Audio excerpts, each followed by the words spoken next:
Diolch i wedi o. Diolch yn y ti ddod am gyfle arall i ddod ger dy fron ac i ni'n cyflwyno yn hamser i ti ac yn gofyn ti i ddod lawr i'n plith i dywalt ysbryd arno. I ni'n gofyn i ti i weithio yn rymus yn ein dinas ac yn ein gwlad unwaith eto. Rho ffydd i ni ddysgu y pethau mawr ohono ti. Ni'n gofyn hyn oll trwy enw ac heiddiant ein harglwydd Iesu Grist. Amen. Newch chi ddechrau trwy gannu'r emyn rhif 61. Mae Duw yn llond pob lle presennol ym mhob man. Y nesaf yw e fe o bawb at enaid gwan. Wrth law o hyd i'w rando cri, nesau at Dduw sydd dda i mi. 61 gan i sefyll i'w chanu.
Croeso yn gwasanaeth ar fe fydd na luniaeth ysgafn ar ôl yr oedfa, drws nesaf yn y neuadd. Fydd ein cwrdd gweddi misol nesaf yn cael ei gynnal ar y drydydd nos Iau'r mis, ond nid mis Hydref, ond mis Tachwedd, sef Tachwedd 16. Y rheswm nad oes na cwrdd gweddi misol mis Hydref yw y mae ar yr un noson a'n gwasanaeth diolchgarwch ni. Felly, Hydref 21, nos Iau Hydref 21, yma yn y capel, fe fydd na oedfa pregethu, ein gwasanaeth diolchgarwch ac fe fydd y parchedig Dafydd Morris yn pregethu. Hoedfa nesaf pnawn Sul ac fe fydd parchedig Dewi Higham yn pregethu. Nawr, wrth i ni gymryd y casgliad, gan ni tra'r ein heistedd am unrhyw 108. 108.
Wy'n darlleniad o Galatiaid y 6 bennod. Galatiaid a'r 6 bennod yn dechrau yn yr adnod gyntaf. Y brodyr, os goddiweddir dyn a rhyw fai chwychwi y rhai ysbrydol at gyweiriwch y cyfryw un mewn ysbryd addfwynder gan dystyried y hun rhag dy demtio dithau. Dygwch feichiau eich gilydd ac felly cyflawnwch gyfraith Crist. O blegyd os tybio neb ei fod yn rhywbeth ac yntau heb fod yn ddim, y mae e fe yn ei dwyllo ei hun. Ydy'r profed pob un ei waith ei hun, ac yna y caiff orfoledd ynddo ei hun yn unig ac nid mewn arall. Cynnes pob un a ddwg ei faich ei hun, a chyfraned o'r hwn a ddysgwyd yn y gair a'r hwn sydd yn ei ddysgu ym mhob peth da. Na thwyller chwi, ni watwarir Dyw, cynnes beth bynnag a heio dyn hynny hefyd a fed e fe. O blegyd yr hwn sydd yn hau i'w gnawd ei hun o'r cnawd a fed lygredigaeth, ydy'r hwn sydd yn hau yr ysbryd o'r ysbryd a fed fywyd tragwyddol. Eithir yn gwneithir daioni na ddiogwn, cynnes yn ei iawn bryd y medwn, ond i ddiffygiwn. Am hynny tra ydym yn cael amser cyfaddas, gwnawn dda i bawb, ond yn enwedig i'r rhai sydd o deulu'r ffydd. Gwelwch cyhyd y llythyr a ysgrifennais atoch am llaw fy hun. Cynifer ag sydd yn ewyllysio ymdecau yn y cnawd, y rhai hyn sydd yn eich cymell i'ch enweidi, yn unig fel nad erlidiau'r hwy o blegyd croes Crist. Cynnes nid yw'r rhai a enweidir, ei hunain yn cadw'r ddedd, ond ewyllysio maent enweidi arno chwi fel y gorfoleddant yn eich cnawd chwi. Eithir na ato Dyw i mi ymffrostio, ond yng nghroes ein harglwydd Iesu Grist.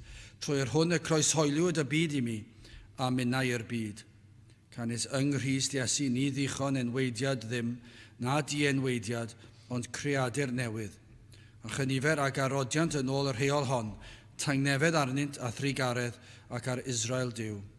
O hyn allan na flined neb fi, canis dwyn yr wy fi yn fy nghorff nodau'r arglwydd Iesu. Gras ein harglwydd Iesu Grist, a fyddo gyda'ch ysbryd chwi frodyr. Amen. A bydde bendit Dyw ar ei air sanctaidd ef. Gadewch ni nawr droi at ein harglwydd mewn gweddi. Ni yn diolch i ti unwaith eto o Dduw am gyfle arall i ddod ger dy fron, ac i ni yn diolch mai nid oherwydd yr hyn i ni, neu pwy ydyn ni, neu beth yw ein cefndir ni, ond i ni yn dod dim ond oherwydd yr hyn o'r wyt ti wedi ei wneud ynom ni, yr hyn o'r wyt ti wedi ddarparu ar ein cyfer. I ni dim ond yn gallu dod ger dy fron trwy heiddiannau yr arglwydd Iesu Grist ei hun, trwy ei fywyd, trwy ei farwolaeth a trwy ei atgyfodiad. Ac yn awr o Dduw, mae yn eiriol, hyd yn oed yr eiliad hon, yn eiriol trosom, ac yn pledio'n hachos, ac felly o Dduw i ni yn diolch i ti.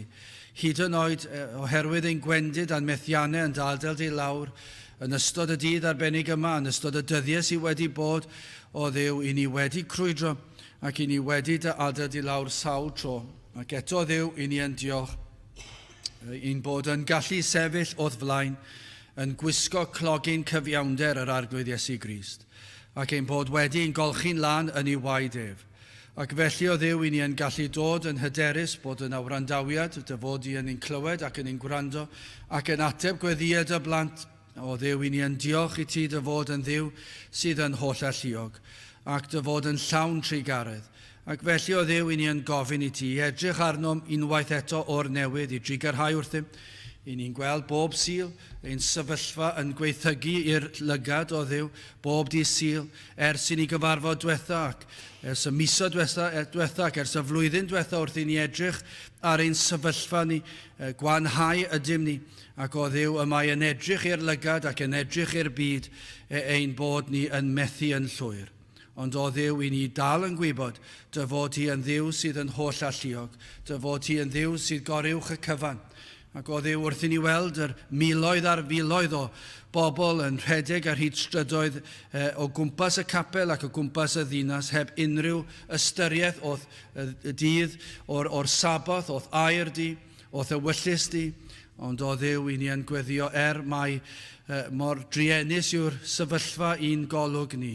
I ni yn gofyn i ti o Dduw i rhoi y ffydd i ni, i ddisgwyl dyddiau gwell, pan y byddwn ni'n clywed olion traed pobl, nid yn rhedeg ar hyd strydoedd ein dinas ni, ond clywed y traed yn cerdded tuag at mannau hynny lle bydd yr efengil yn cael ei ffregethu.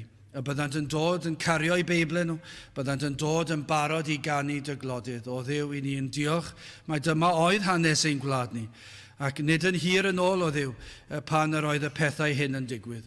Ond i ni yn gofyn i ti o Dduw i drigarhau wrthym ni ac i roi ffydd i ni ddisgwyl. I ni yn gofyn i ti dywallt y ysbryd arnom ni yma heddiw. I ni yn gofyn i ti ddod lawr un plith. Ac hyd yn oed o Dduw, y bydd na ryw rai heddiw wrth iddynt drodi'r strydoedd a rhedeg yn y ras, wrth iddynt weld capeli llawer ohonynt a'i drysau ynghau. O Dduw, i ni yn gweddio bydd na ryw rai wedi cael ei hargyhoeddi o'i pechod ac yn cael ei hargymell, yn cael ei harwain, yn cael ei tywys gan dy ysbryd di, o Dduw, i ddod i wrando ar dy air di. O Dduw, tyrd gweithio, maddau ni fel dy blant nad yw'r pethau hyn yn ein poeni ni'n ormodol. Maddau ni bod ni'n caniatáu'r pethau hyn i ddigwydd. O Dduw, i ni yn gofyn i ti i drigarhau wrth ein dinas ni, wrth ein gwlad ni, ac i ti ddod yn ôl un plith unwaith eto. Bendithia ni nawr, cadwa ni, diogela ni yn ystod yr oedfa, yn ystod y dydd, a paratoni ar gyfer wythnos arall. Tyrd lawr tywyllt dy ysbryd arnom. I ni'n gofyn hyn oll trwy enw a thrwy heiddiant ein harglwydd Iesu Grist. Amen.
Wnewch ni gael ni emyn rhif 524, pechadur wyf o arglwydd sy'n curo wrth dy ddor, erioed mae dy drigaredd i ddiwedd i mi'n stor. 524, gwni sefyll i'w chanu.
Daw yn testyn o Galatiaid y 6 benod ac adnod 14. Galatiaid 6 adnod 14. Eithir na ato Duw I mi ymffrostio yng nghrys, ond yng nghrys ein harglwydd Iesu Grist, trwy'r hwn y croeshoeliwyd y byd I mi a minnau i'r byd. Nawr mae'r ysgrythyr yn llawn rhybuddion am beryglon, rhybuddion am demtasiynau, mae'n rhybuddion aml am gau athrawon a gau athrawiaeth. Ac yma, yn yr epistol hon, mae Paul yn rhybuddio. Ac y rheswm mae rhywun yn rhybuddio. Mae'n rhyfedd yn Duw, mae wastad yn rhyfedd pan mae pobl yn cyhuddo y sawl sydd yn rhybuddio pobl o fod yn rhai caled ac yn fod yn gul ac yn anheg. A pob math o beth yn cael ei dweud. Ac eto, mae natur y ffaith bod rhywun yn eich rhybuddio chi yn adlewyrchiad bod gan rhywun faich, trosoch, a thros eich eneidiau. Ac felly y gwrthwyneb i'r hyn I chi yn ei feddwl.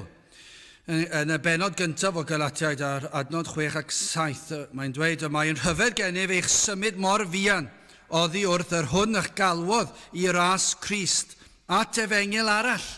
Mae'n rhyfedd ganddo fe.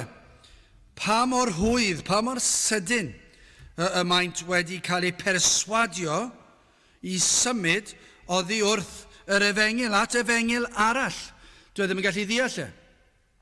Adnod 7, yr hon nid yw arall, ond bod rhai yn eich trallodi chwi ac yn chwennych datroi efengil Crist. Ac eto, mi fydda pobl yn dweud, wel mae Paul berffaith hawl I ddweud y fath bethau, ond petawn ni'n troi rownd ac yn mynd I lawer o capeli efengyledd ac yn dweud I chi'n pregethu efengil arall, mi fydda nhw'n, be fydden nhw'n neud yw hyn? Dydyn nhw ddim yn eich gwahodd chi nôl I bregethu'r ail dro. Allai'ch sicrhau, allai tystio hynny llawer I le. Yr rhestr o lefydd oeddwn ni'n wedi pregethu ynddi dros y blynyddoedd wedi lleihau yn anferthol. Bron wedi diflannu'n llwyr. Pam? Achos bod na ryw rybydd I cael ei roi mewn rhyw bregeth a doedden nhw ddim yn licio'r rybydd. Doedden nhw ddim yn hoffi fe. Doedden nhw ddim yn cytuno achos bod e'n gwasgu rhyw bwynt sydd yn ei brifo nhw. Ac felly ydych chi ddychmygu yn yr eglwys yma gyda'r Galatiaid, na bobl wedi dod I fewn ac yn ceisio dod a denu'r Galatiaid I ffwrdd a llawer yn cael ei twyllo. Ydych chi ddychmygu Paul yn ei rhybuddio nhw. Pam I chi wedi cael eich twyllo? Mor gloi. I chi wedi cael eich troi. Mae'r pwysles wedi mynd. Falle, ydych chi wedi rhai blynyddoedd yn ôl, roeddech chi'n iawn.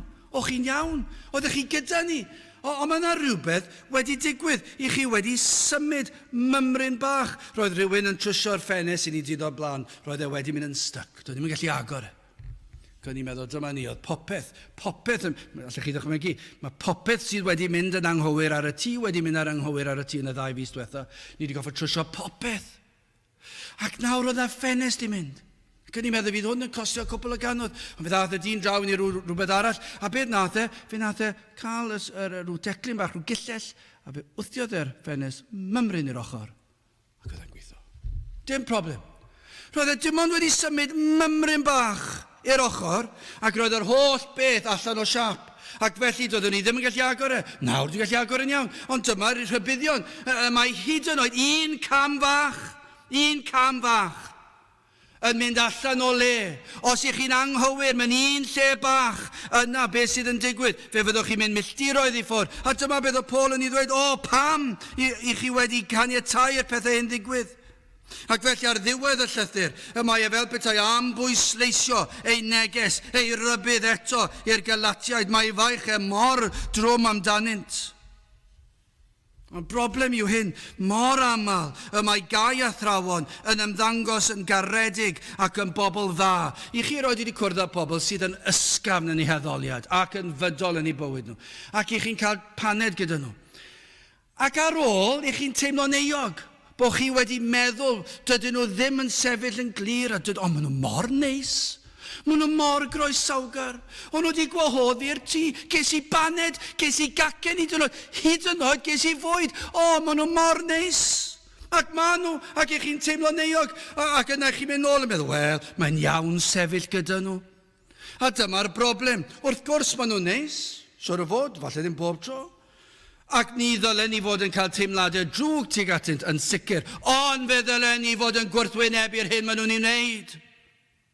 Maen nhw'n gau athrawon. Os oes na eglwys yn troi cefn ar torri'r sabath yma ar y ras heddi, be dylech chi wneud nhw? Bod yn garedig yn nhw'n sicr, ond dydyn ni ddim yn sefyll gyda nhw. Os oes na Gristion yn dweud mae popeth yn iawn, i ni'n gallu dangos trigaredd a chariad tuag atyn nhw, ond dydyn ni ddim yn sefyll gyda nhw. A dyma be mae Paul yn dweud, pwy sydd wedi'ch twyllo chi? Mae'n rhyfedd gennyf eich symud chi mor fuan, i chi wedi'ch symud mor hwyr. Beth yw'r rheswm amdano fe? Bydolrwydd. I chi wedi caniatáu rhywbeth i ddod i fewn. I ni yn dydyn ni'n byw mewn rhyw oes gwbl rhyfedd, i ni'n byw mewn oes lle mae rhaid bod yn wleidyddol gywir. Ac y mae hyn wedi dod mewn i'r eglwys, mae'r eglwys yn gorfod bod yn wleidyddol gywir am bopeth. Tuag at y byd, tuag at eglwysi eraill, erbyn hyn, tuag at pobl o fewn yr eglwys, i ni'n gorfod fod yn wleidyddol gywir am bopeth, i ni'n ddweud. Rhaid ni fod yn ofalus, pob un gair. Mae rhoi pwysau arno mi dderbyn pawb. Ac os yn ymddangos yn iawn yn allanol, os wedi gwneud proffes, os ydyn nhw'n gwneud rhyw weithredoedd boddhaol, yna y mae disgwyl i ni ei derbyn nhw. Y mae disgwyl i ni roi sêl bendith yn nhw. Wel, y mae nhw wedi rhoi proffes, popeth yn iawn. Lle ni ddim dychmygu Paul yn siarad yn y fath ffordd. Ddim yn dychmygu Paul. Mi fydde fe'n ddoeth, yn sicr mi fydde fe'n ddoeth. Bydde fe ddim yn cerdded mewn i ryw drap gwleidyddol i ddweud rhywbeth mwyn cael ei mynd i drwbl, ond mi fydde fe'n dangos yn glir beth mae'n sefyll. Y mae Paul yn eglur, os oes na ymosodiad ar ganolbwynt yr efengil, yna mae'n rhybuddio yn ei erbyn. Beth yw hynny? Os oes na rhywbeth sydd yn gwbl yn ymosodiad ar y groes ac ar yr efengil, a'r hyn yw gwir Gristnogaeth, yna y mae e'n rhybuddio yn ei erbyn. Ac mi fydde fe wedi mynd lan at y Galatiaid ac yn ceisio i darbwyllo, yn ceisio i dangos nhw, i chi'n sylweddoli bod yr hyn sydd yn dod mewn yr eglwys, y mae yn niweidio'ch enaid chi. Efallai dydych chi ddim wedi dod yn Gristion yn y lle cyntaf. Gai roi rhybydd yna i bob un sydd fan hyn heddi. Pob un ono ni. Mae angen i ni i chwilio'n heneidiau'n hunan. Mae rhaid i bob un ono ni.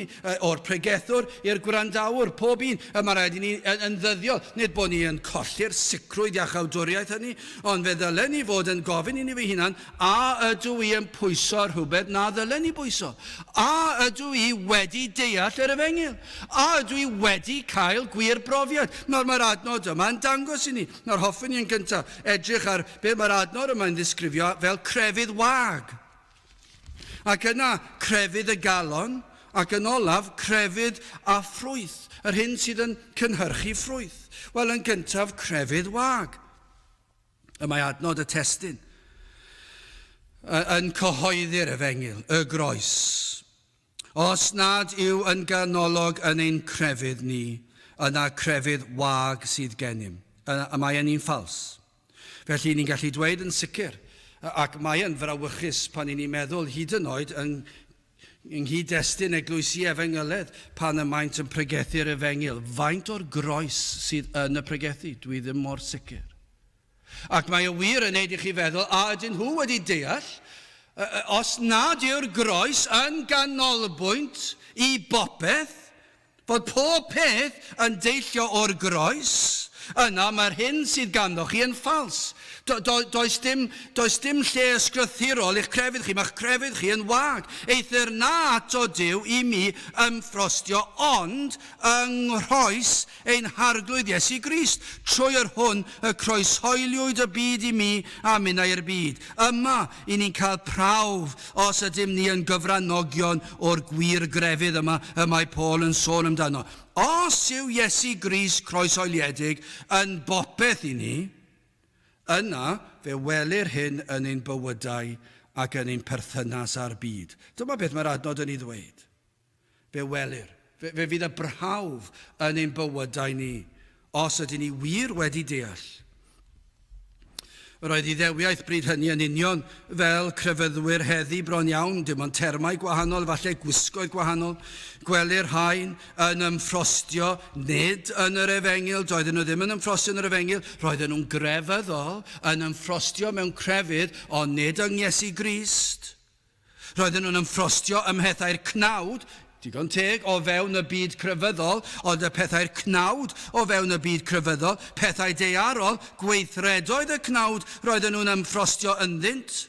Roedd ei crefydd yn llwyr ar yr hyn gall dyn ei weld. Sawl un yn ein gwlad ni yng Nghymru heddi sydd yn dibynnu ar ei iachawdwriaeth ar y ffaith iddynt cael ei geni ar aelwyd Gristnogol, neu iddynt fynd i'r ysgol Sul, neu iddynt gario ymlaen trwy harddegau a hugeiniau, ac yna iddynt dod yn ddiaconiaid neu'n arweinwyr yr ysgol Sul, neu beth bynnag, ac wedi treulio oes gyfan, hanner canrif, 60, 70, 80 o flynyddoedd, 90 canrif yn y capel, yn ffyddlon bob dydd Sul.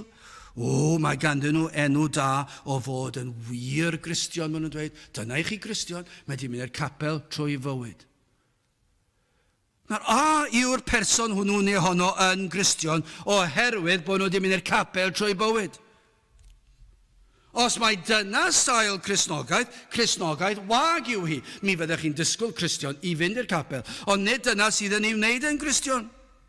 Hyn oedd breuddwyd dymuniad yr Iddewon. Os na fyddai dyn yn sylwi ar ei weithredoedd, yna bron iawn doedden nhw ddim am trafferthu ar y weithred. Os nad oedd rhywun yn sylwi, mae hwnna'n brawf da yn aml. Os ydyn ni'n gwneud rhywbeth, ac mae hyn sydd yn ein cyflyru ni tu ôl, yw y gobaith bydd rhywun yn sylwi ar be dwi wedi wneud. Mod i wedi gadael i rhywun wybod o'r hyn dwi wedi wneud. A hyd yn oed, petai rhai yn barod i wneud rhyw weithred, nad yw dyn yn ei weld, ond efallai bod nhw yn gobeithio. Wel, bydd Duw wedi weld ac bydd e'n blest gyda'r hyn dwi wedi wneud. Ond nid yw hwnna'n dangos nad ydynt wedi deall. Mae yna ddiffyg mawr yn ei dealltwriaeth. Gai ofyn i chi, a ydych chi yn pwyso ar y ffaith eich bod chi'n dod i'r cwrdd? A ydych chi'n pwyso ar y ffaith eich bod chi gyda rhyw broffes? A ydych chi'n pwyso ar y ffaith fod pawb yn cymryd yn ganiataol eich bod chi wedi deall ac eich bod chi yn neud y gweithredoedd ac eich chi'n gwneud y gweithredoedd mwyn profi'r hyn i chi ac eich chi yn ei wneud nhw mwyn dangos i bobl pa mor dda ydych chi. Os felly, i'ch chi'n yr un cwch ar Iddewon? Drychwch ar ei cymhelliad nhw, adnod 12. Cynifer ac sydd yn ewyllysio ymdecau yn y cnawd, yr rhai hyn sydd yn eich cymell i'ch enweidi yn unig, fel nad lydiau'r hwy o blegyd croes Crist. Felly, cyn i ni ddod i'r gwir cymhelliad nes ymlaen, ni'n gweld fan hyn yn adnod 12, yr hyn oedd teolydd yn roedd y crefyddwyr yma yn gwneud sioe, mae'n dweud. Mae Paul yn dweud, roedden nhw'n gwneud sioe o'i crefydd. Byddant yn ymfalchio yn ei cefndir, ei traddodiadau. Byddant am i bobl ei gweld, sylwi ar ei statws. Ond hyn oedd yn ei cyfleri wrth geisio rhoi pwysau ar y Galatiaid i gael ei henweidi, i fynd trwy'r seremoni cnawdol hynny. I fynd trwy'r broses allanol yma, y seremoni crefyddol. A oedd yn dangos i bawb fod yr bechgyn ifanc yma yn Iddewon ac yna yn rhan o'r grefydd ac yr oedden nhw'n dweud gan bod hyn yn digwydd os newn ni berswadio pobl. Yr hyn oedd yn peri iddynt fod mor selog oedd i bobl weld cymaint o Galatiaid a berswadiwyd ganddynt i gael ei henweidi. Fel y byddai pawb yn edrych i fyny atynt. Edrychwch ar adnod 13. Canis nid yw'r rhai a enweidir ei hunain yn cadw'r ddeddf, ond ewyllysio maint enweidi arno chwi fel y gorfoleddant yn eich cnawd chwi. Mae'n dienus o sefyllfa. Paul hyd yn oed yn dweud, gellir yn aml dirnad crefydd wag yma, pa nad ydynt yn cadw'r ddeddf ei hunan. Maen nhw'n dweud wrth bobl eraill i'w wneud, ond ddim yn ei cadw ei hunan. Nid oeddynt yr hyn yr honant fod. Pan yn gweld y balchder yma'r cymhelliad o dyn ni sylw at ei hunan, yn arwydd sicr mae crefydd wag. Chi'n bod o'n nhw eisiau i berswadio'r Galatiaid y Cristnogol yma. Rhai oedd wedi dod i gredu yn Iesu Grist ac o'n nhw'n mynd lan at nhw'n dweud, mae rhaid i chi wneud y seremoniau Iddewig hefyd. Mae'n rhaid i chi wneud y pethau yma hefyd, ac os nawn ni berswadio chi, fe fydd pobl o'n cwmpas ni, nid yn unig ddim yn ein herlyd ni, ond fydden nhw yn meddwl, edrychwch faint i chi wedi perswadio i fod yn rhan o'r grefydd Iddewig hefyd, ac roedd na falchder yn dod i mewn. Roedd yr Iddewon yn proffesu credu yng Nghrist, ond nawr roedden nhw yn ychwanegu at y ffydd a drwy ddweud bod angen dilyn y seremoniau Iddewig mae'r enweidiad yma hefyd. Ac wrth wneud hyn yn dad wneud y cyfan. Ond yn gwneud hyn gan nad oeddent wedi deall. Dyma'r broblem. Efallai bod ambell un wedi dod i gredu ac wedi gwrthgilio, efallai. Ond byddwn ni'n tybio doedden nhw ddim wedi deall yn y lle cyntaf. O'n nhw'n gweld y byddant yn colli allan. Os nad oedden nhw'n dod ar elfen Iddewig i mewn. Gwelant byddant yn colli allan gwybod byddai mwy o erledigaeth yn dod os newn ni sefyll gyda'r Cristnogion yn unig, heb ddod ag elfennau o'n traddodiadau ni fewn. Yna fe fydd yr Iddewon yn ein herlyd ni ac yn ei bywyd yn galed i ni ac yn ein lladd ni, ac felly doedden nhw ddim eisiau nieithu gyda'r efengil yn unig. Roedden nhw eisiau bod yn y ddau byd fel petai, cael eu troed yn y ddau byd. Roedden nhw eisiau cael yr elfen yma o'r Gristnogaeth, ond roedden nhw eisiau cael yr elfen arall o'r grefydd Iddewig. Ond nid yw hyn fel sefyllfa ni'n ei weld heddi. Y balchder ddyn sydd wrth wraidd hyn. Mae dyn am i'w grefydd o dachlod iddo'i hun, hyd yn oed pan yn honni bod yn ddilynwyr Iesu Grist, yn selog dros y neidiau. A oes na beryg am i bobl ddod i'r cwrdd a gwneud proffes gan mae ni sydd wedi dod yn nhw. Ond nid yw hwnna fel yr Iddewon, yr oedd yr Iddewon yma. Y rhai oedd yn ymhlith y Galatiaid oedd wedi gwneud proffes, oedden nhw'n Gristnogion, dydyn ni ddim yn siŵr. Ac roedden nhw nawr eisiau dod ar elfen yma o'r ffydd Iddewig i mewn ac eisiau cael clod am berswadio llawer. Dychmygwch fan hyn, y balchder yw hwnna. A oes na beryg fan hyn, dyn ni, ein bod ni'n ei gweithredoedd efengylaidd ac y fwyaf o bobl i ni'n gallu ymddangos ein bod ni wedi arwain. Chi'n gallu dweud, chi'n gallu dirnod yn aml, os ydych chi'n dweud wrth bobl. Fi ddath o hwn. Fi nath gyflwyno hwn i'r cwrdd. Fi nath dystiolaethu hwn. Nawr wrth gwrs, ambell waith, dydyn ni ddim yn gallu ysgoi y peth, ond ych chi'n gallu gweld y natur yma, y balchder yma, mae pobl am i bobl wybod, fi nath hwn, fi sydd wedi perswadio, fi sydd wedi efengylu trwy fy mhregethu i dath hwn i gredu neu hon i gredu, ac mae'r balchder yn cynyddu. Gwae ni os felly, dydyn ni ddim gwell na'r Iddewon, a oedd yn ymfalchio yn ei perswad o'r Galatiaid. Roedden nhw yn ei wneud pam? Achos roedden nhw eisiau cael clod gan yr Iddewon, a'r ail beth, roedden nhw ddim eisiau colli parch yr Iddewon a cael ei herlyd. Roedden nhw eisiau bod yn un o'r bobl, roedden nhw ddim eisiau cael ei osod o'r neilltu. Pa mor aml ydyn ni'n gweld yn yr oes hon, pobl yn proffesu. Ac yna maent yn dod i'r pwynt lle mae'r gost yn ormod. Ac maen nhw'n gweld, os ydw i'n sefyll gyda chi. Ond nid yw e'n ddiddorol. Fe fydd yn ddiddorol gwybod, sawl eglwys efengyledd fydd yn anfon eu plant i gapel fel hon yn y ddinas hon, neu wrth fynd i brifysgolion eraill ar hyd a lled y wlad. Byddwn ni weddol sicr yn dweud, peidiwch yn mynd fyna. Ewch i un sydd ychydig bach yn fwy o ddefgar i fydolrwydd. Sydd ychydig bach yn fwy ysgafn, gach chi fwy o hwyl yn yr addoliad.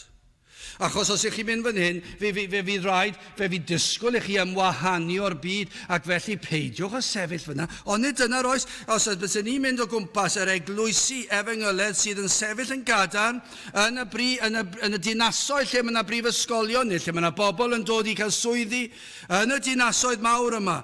At ba fath o gapeli fydden nhw'n hybu pobl i ddod?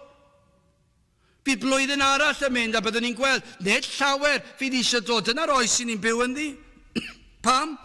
oherwydd y mae pobl yn gweld, os fyddai'n mynd ar hyd y llwybr yna, fyddai ddim yn gallu mynd gyda'r byd. Fe fyddai'n teimlo'n anghysurus gyda nhw. Ac felly dydw i ddim eisiau mynd fyna, dwi eisiau mynd i ryw efengil arall. Efengil arall sy'n cael ei ffregethu, fydden nhw'n enwi Iesu Grist, ac fydden nhw'n sôn am fyddai'n pechodau, ac fydden nhw'n cyfeirio at y groes, ond fe fydd yr efengil yma yn cynhyrchu math o Gristion, fi ddim yn cael ei erlyd, fi ddim yn cael ei droi o'r neilltu, fe fydd yn cael ei dderbyn gan bawb, fydd yn un o'r bechgyn fel betai, fydd yn un o'r pobl ifenc, fe fydden nhw gyd yn ei hoffi fe. A dyna math o Gristnogaeth i ni'n sôn amdano. Be sydd tu cefn i hyn i gyd? Balchder dyn. Mae dyn am i'w grefydd i ddod a chlod iddo'i hun. Hyd yn oed pan yn ddilynwyr yn ôl y sôn i Grist ac yn selog dros eneidiau, onid i ni'n gallu gweld y peryg yma yn dod i fewn. I ni'n gallu gweld y bydolrwydd yma'n dod i fewn, yr elfen cnawdol yma, yr union yr un peth ar ei ddewon.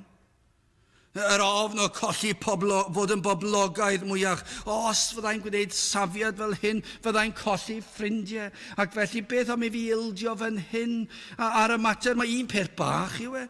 Ond os na ildio fan hyn, fel y ffenest yna, un mymryn lleiar oedd e wedi symud a doedd e ddim yn gweithio. Ond i chi ddim yn ei weld e felly. Ac dyma beth sydd yn digwydd. Mae'r rhai sydd wedi gwneud rhyw broffes. Os nad ydyn nhw wedi cael gwir gafel yna maes o law, fydden nhw'n ildio ac yn troi yn ôl i'r byd. Ac fe fyddwn ni'n gweld cydymffurfio. Yr un yw'r broblem heddi ac oedd y pryd hynny. Balchder yr enaid, crefydd wag, crefydd allanol, llawn balchder. Wel, beth yw'r crefydd y galon felly? Wel, edrychwch unwaith eto eithir nad o Duw i mi ymffrostio, ond yng nghroes ein harglwydd Iesu Grist, trwy'r hwn y croeshoeliwyd y byd i mi a minna i'r byd. Dyna yw popeth, dyna yw y ffydd Gristnogol. Dyma yw gwir grefydd. Nid crefydd allanol, ond crefydd y galon, dyma beth sydd fan hyn. Nid yw'n gwneud synwyr i'r byd, yn sicr dyw'r crefydd efengylaidd ddim yn gwneud unrhyw synwyr i'r byd. Dyw e ddim yn gwneud unrhyw synwyr i grefyddwyr. 1 Corinthiaid 1:23. Eithir na ni ydym yn pregethu Crist wedi ei groesoelio i'r Iddewon yn dramgwydd, i'r groegwyr yn ffolineb, a petawn ni'n gallu ychwanegu mewn fan hyn, i'r Cymru, dwi ddim yn gwybod beth yw e. Dyn nhw ddim yn deall beth yn y byd i ni'n pregethu amdano. Ond un peth sy'n sicr, dydyn nhw ddim eisiau sefyll gyda ni. Dydyn nhw ddim yn fodlon sefyll ochr yn ochr gyda ni na gyda nhw. Dydyn nhw ddim yn dymuno ddod i wrando ar y pregethu. Dyna beth yw e, i'r Iddewon, yr oedd y math yma o pregethu, yn dramgwydd. I'r groegwyr yn ffolineb. Sy'n un tybio i ddweud i'r Cymru bellach, crefyddol, mae e'n gwbl atgas iddynt. Yr hyn i ni'n ei bregethu, mae e mor wrthyn iddynt. Ond dyma fel oedd Paul yn ei ddisgrifio fe. Yr oedd e wedi dweud oedd y Corinthiaid, oedd e wedi dweud oedd y Galatiaid. Dyma fyddai y peth ola byddwch chi yn ei ddisgwyl yn naturiol. Mae'n mynd yn erbyn y graen yn naturiol i ymfalchio yn y groes. Dyw e ddim yn gwneud synwyr. Mae hyn yn arwydd, ond dyw e'r groes o farwolaeth, o gosb, o fethiant, yn arwydd o golled ac ildio. A pwy fydde'n ymfalchio yn y fath beth? Ond mae Paul yn ymfalchio yn y groes, ac mae'r Cristion i fod i ymfalchio yn y groes. A dyma oedd Paul yn llawenhau ynddo. Yr oedd yn bopeth iddo. Nid oedd yn ymfalchio yn yr eneidiau a enillodd e dros Grist. Gallai fe di rhestru. A petawn ni'n gallu gweithio mas, sawl un sydd wedi dod i gredu trwy adnodau Paul, mi fyddai'r rhestr yn hir faith. Ond dyw e ddim yn ymfalchio yn hynny. Dyw e ddim yn mynd o gwmpas yn bragio edrychwch pwy dwi wedi cael i gredu. Dyw e ddim yn dweud hynny. Dyw e ddim fel yr Iddewon yma oedd yn yr eglwys yn Galatia. Dyw e ddim yn ymfalchio yn y pethau cnawdol. Yr oedd e'n gwybod nad oedd ganddo le i ymfalchio mewn unrhyw ffordd. Doedd e'n ddim byd i wneud ag e. Yn sicr nid mewn iachawdwriaeth enaid neb arall. Oedd e'n gwybod mae'r cyfan o Dduw. Y groes yw'r cyfan. Yr unig ffordd mae enaid yn cael ei achub yw trwy ras Duw a trwy'r hyn ath Iesu Grist ar y groes. Mae'r groes sydd yn datgan yr efengil gyfan, ceir popeth yn y groes. Ydych chi roed wedi meddwl os ydych chi'n edrych ar lwybr ryw athrawiaeth, ydych chi'n gallu gweld yn dod nôl at y groes, o petai dim athrawiaeth o'r groes, pa athrawiaethau ysgrythurol byddai dal yn bodoli? Pan ydych chi'n meddwl am y groes, heb y groes, o'r Hen Testament, pa rannau o'r Hen Testament fydd o unrhyw werth petai dim croes? Testament Newydd, pa rannau o'r Testament Newydd fydd o unrhyw werth heb y groes? Ac eto gyd, ewch i'r capeli dros y wlad heddi, faint fydd yn ganolbwynt i'r bregaeth o'r neges fydda Iesu Grist ar groes? Dim llawer. Beth mae'r groes yn datgan? Mae'r groes yn datgan cyflwr trienus dyn. Wrth bregethu'r groes, i ni'n pregethu am yr hyn yw problem dyn. Fod gan dyn broblem o bechod. A difrifoldeb pechod, mae'r groes, wrth pregethu'r groes, i ni'n dweud nid yn unig fod na bechod, ond fod pechod mor ddifrifol, roedd rhaid i fab Duw ei hun cael ei ladd ar y groes, mwyn delio gyda'r broblem. Mae dyma'r unig ffordd y gall yr holl alluog Dduw ddelio â phechod trwy farwolaeth ei unig anedig fab. Dyma cliwn o ddechrau'r Beibl yn dilyn dyfodiad pechod i'r byd. Dyma ddinistrio dyn ar byd o'r cychwyn un. Dyma'r neges. Dyma pam y gwelwn y fath gasineb a balchder yng nghalon dyn. Dyma pam y cweryla. Dyma pam y rhyfeloedd. Dyma pam y tragediau sydd yn digwydd. Dyma pam pan ych chi'n darllen ar eich gwefannau newyddion. Beth sydd ar y gwefannau? Anfoesoldeb yn cael ei wthio. Beth sydd ar y gwefannau newyddion? Trais, rhyfeloedd, casineb, twyll, bob un ohonynt. Drychwch chi ar y gwefannau.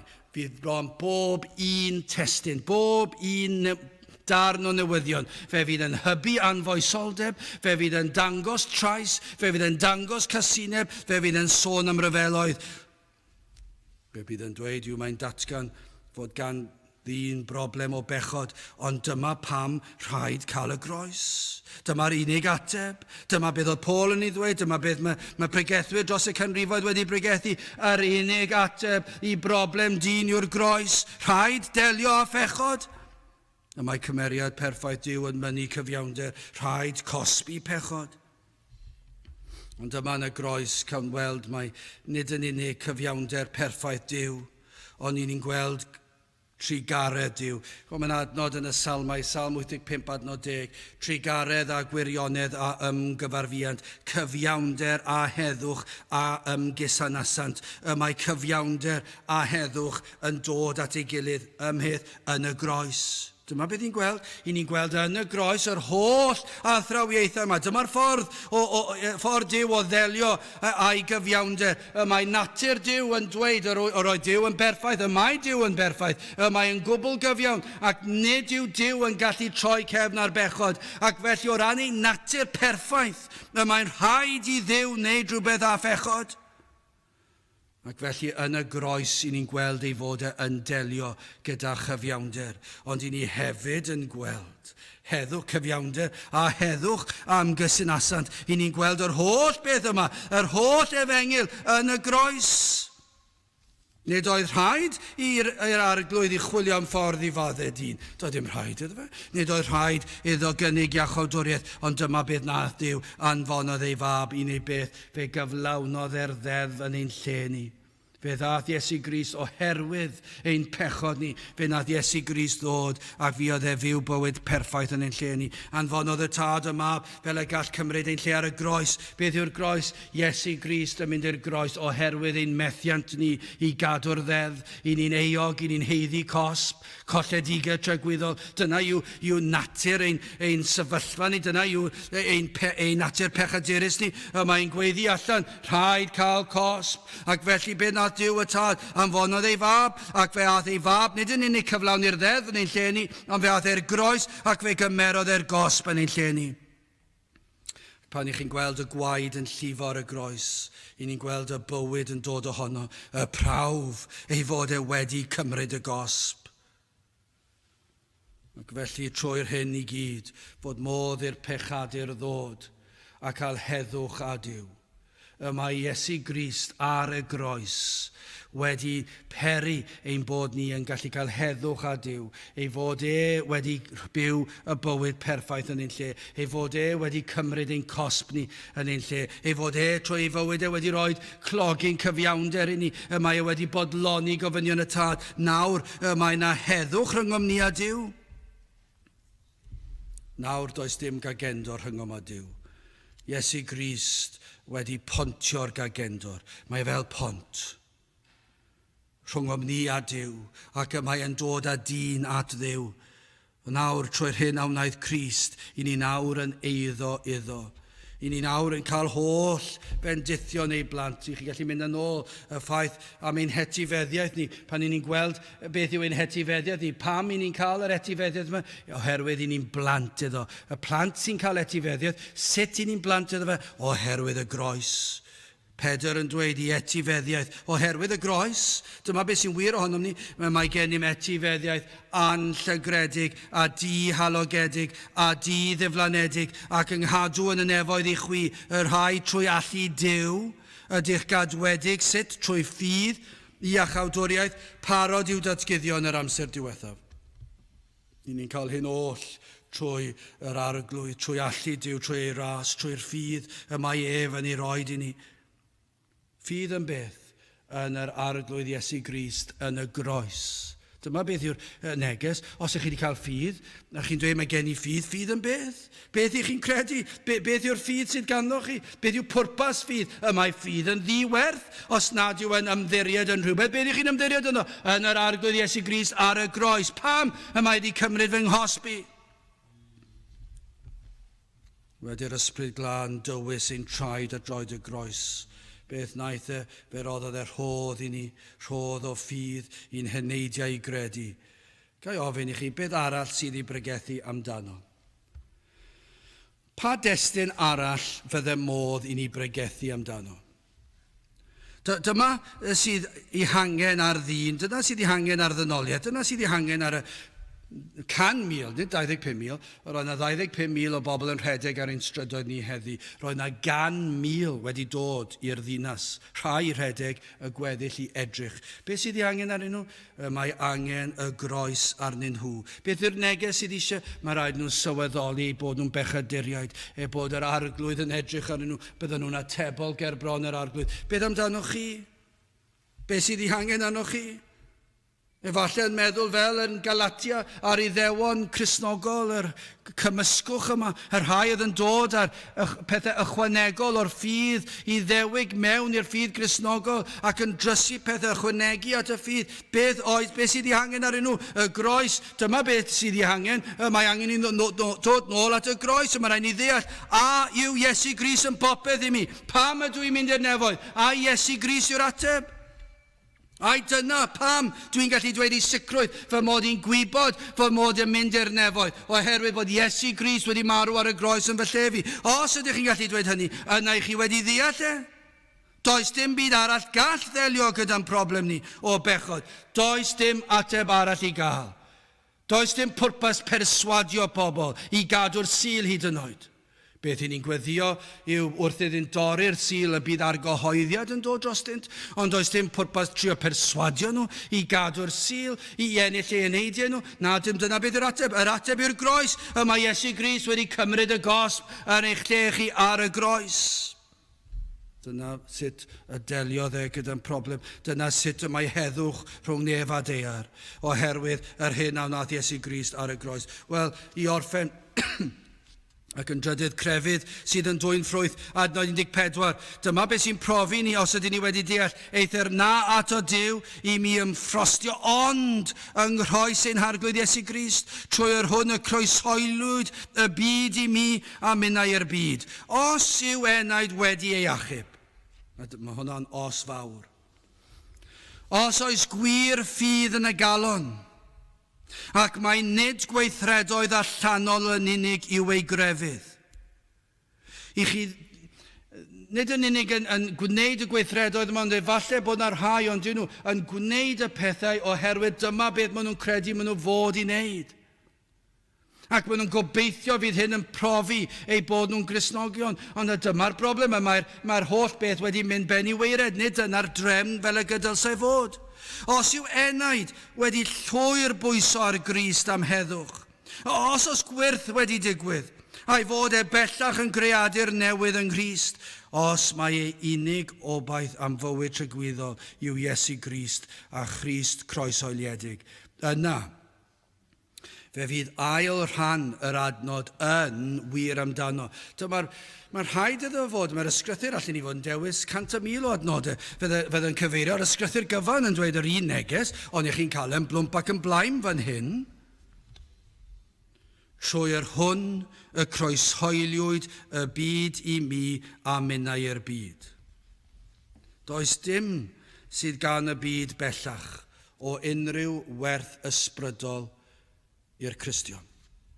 Wrth gwrs, i ni'n byw ar y ddaear, a tan iddo gael ei alw adref, fe fyddwn ni'n byw yma ac fe fyddwn ni yn rhodio ar y ddaear ac yn gwneud gwahanol bethau, ond nid yw yn gosod pwyslais ar y pethau hynny. Fe roedd y safle pwrpasol i bethau'r ddaear yma. Fe wel fod bendithion mae yn ei gael yng Nghrist llawer mwy nag unrhyw beth y mae'r byd yn ei roed. Fe wel, mae tragwyddol yw bendithion y Cristion, mae tragwyddol yw bendithion yr rhai sydd yng Nghrist, ac mae tymhorol yw bendithion y byd, os allwch chi ddefnyddio'r gair bendithion, ond pleserau'r byd. Nid yw yn byw fel hyn yn naturiol. Dyw e ddim yn bosib. Dyma'r broblem sydd gyda ni fan hyn i'r rhai sydd yn proffesu.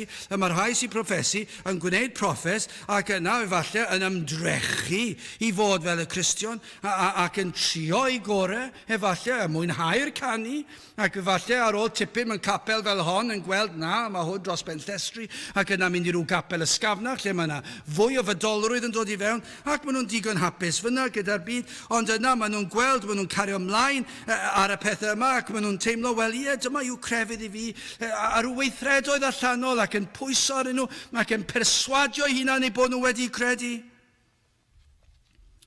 I fyw fel mae'r ysgrythyr yn ei ddweud, dyw e ddim yn bosib.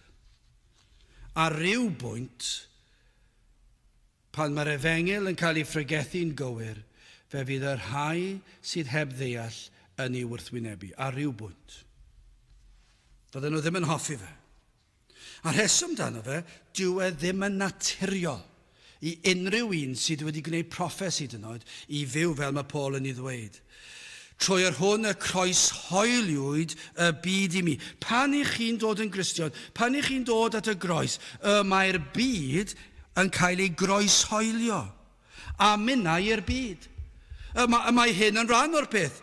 Mae'n rhan naturiol i'r Cristion, ond ddim yn naturiol i'r un sy'n gwneud proffes wag, yr un sy'n chwarae gyda crefydd.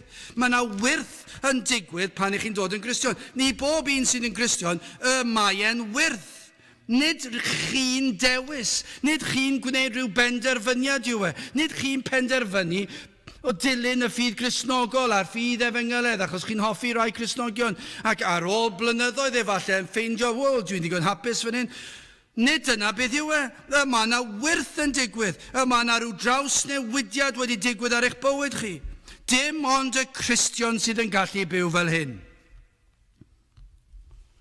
Mi fyddai'r byd yn rhyddeniadol i bawb arall. A hwyr neu hwyrach, mi fyddai enaid yn ildio i'w demtasiynau. Dyna pam i chi'n gweld. Rhai sy'n gwneud proffes am 5 mlynedd, am 10 mlynedd, 20 mlynedd efallai, ac yna mae'r pregethu'n taro adref, maen nhw wedi deffro, maen nhw wedi clywed rhywbeth, a dyn nhw ddim yn licio fe. A beth sydd wedi digwydd? Mae'r temptasiynau'r byd yn ormod. Mae'r gost yn ormod. Ac fel arfer, maen nhw'n beio'r pregethwr, ac maen nhw'n gadael, ac maen nhw'n lleihau, mynd i gapel ysgafnach, neu ddim yn mynd o gwbl. Dyna yw'r patrwm, dyna beth sy'n digwydd. Ond i'r sawl sydd wedi gweld ei pechod, ac wedi gweld yr hyn am nath Iesu Grist trostynt. I'r sawl y mae'r ysbryd glân wedi agor llygaid yr enaid i weld ei gyflwr a gweld rhyfeddod Crist, yna nid yw'r enaid hwnnw neu honno am fyw i bethau'r byd mwyach. Dydyn nhw ddim eisiau mae e'n naturiol iddyn nhw I droi o'r byd. Fe fyddwn ni'n ildio ambell waith ac yn ffeindio temptasiynau o dro i dro, ond nawr fe fydd gogwydd yr enaid tuag at sancteiddrwydd. Fe fydd y byd, fydden nhw'n gweld trwy gwacter y byd. Fydden nhw ddim am fyw i'r byd dim mwy. Fydden nhw'n gweld y cyfan yn tynnu ffwrdd o fawredd Crist. Dyma Iesu Grist yn bopeth i'r Cristion.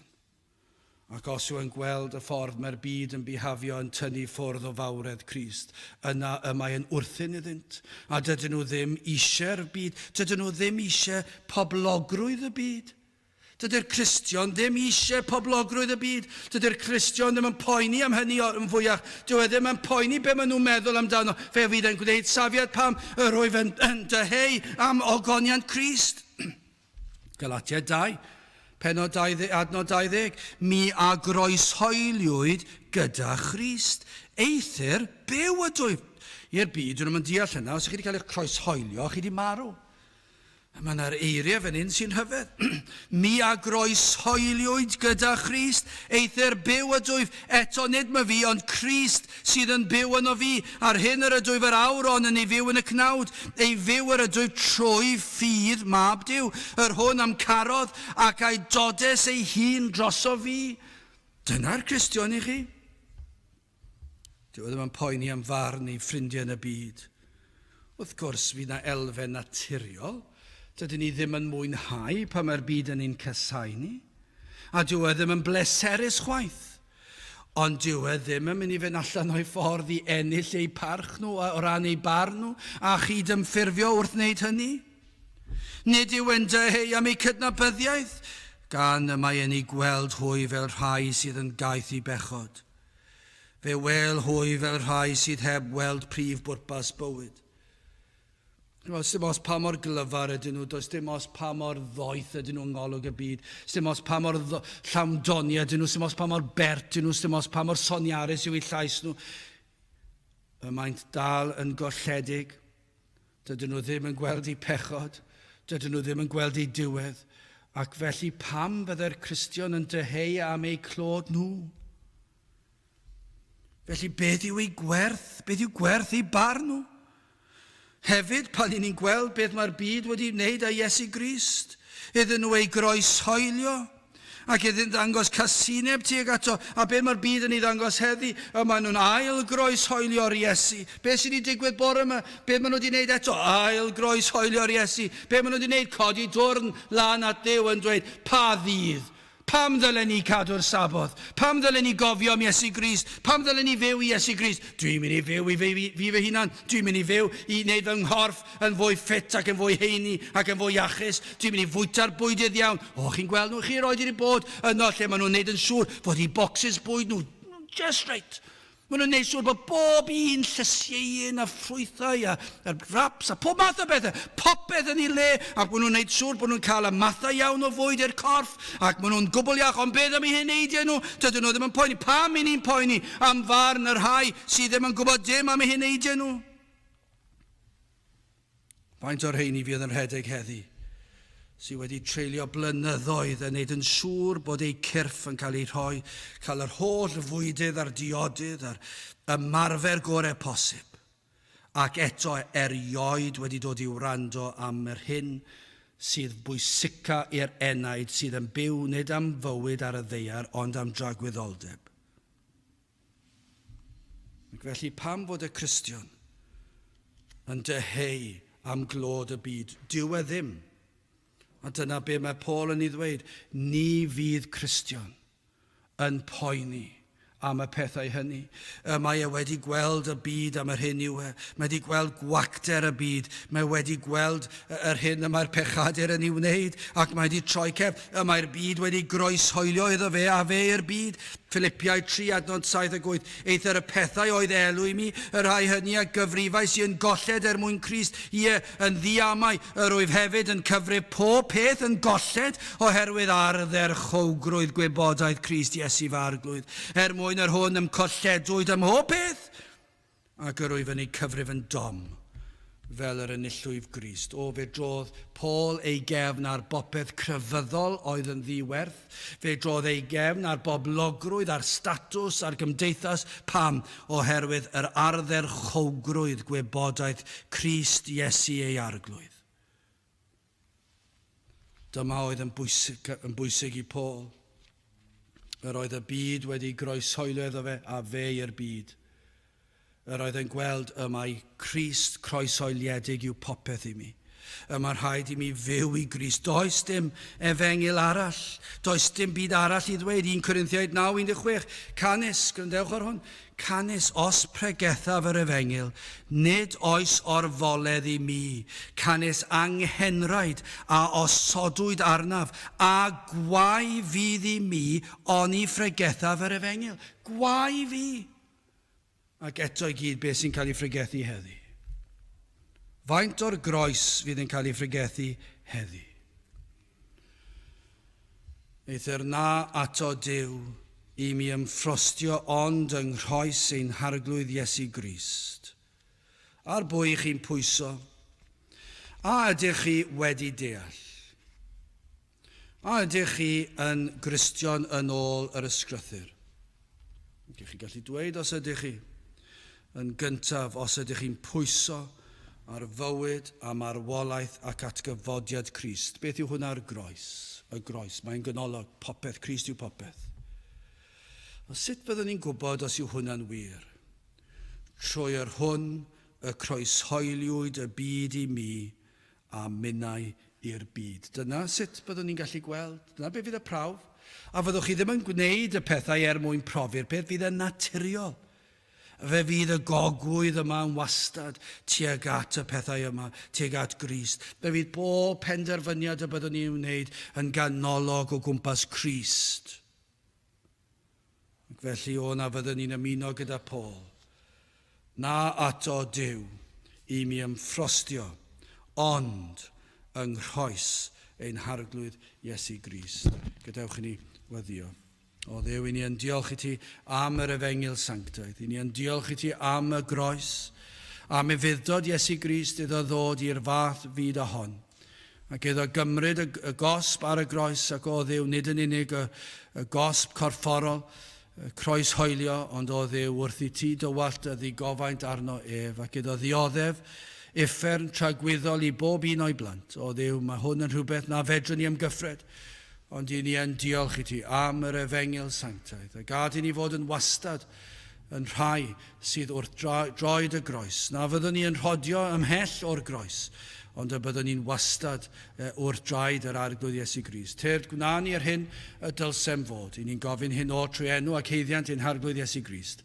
Amen. Gwnewch ni orffen ein gwasanaeth trwy ganu'r emyn i 526. Os gwelir fi bechadur, ryw ddydd ar ben fy nhaith. Rhyfeddol fydd y canu a newydd fydd yr iaith. Yn seinio buddugoliaeth am iachawdwriaeth lawn, heb ofni colli'r frwydr, na bore, na ffrynhawn. 526 gewn ni sefyll i'w chanu.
A nawr bydd ydi ras yn harglwydd Iesu Grist a chariad Duw, a chymdeithas yr ysbryd lan fod gyda chwi oll hyd byth.